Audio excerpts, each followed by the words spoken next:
Ayan guys, so magandang araw. Ngayon ay matutungayan ninyo yung pag-alalay namin nung nanganak si baby Senya. Nung una natakot si mami niya kasi akala ni mami ay mamamatay kasi para daw matutulog. Ganyan lang talaga yung aso guys, pag manganganak sila parang inaantok sila, no? Kasi nanghihina sila.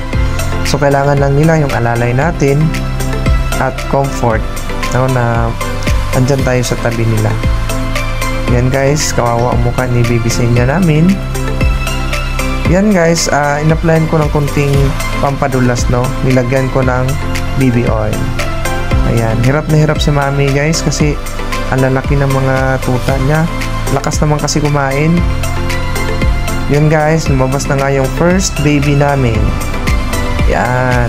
So, punitin natin kaagad yung inunanan guys para malinisan natin yung mukha niya. Papunasan natin yung mga tubig-tubig.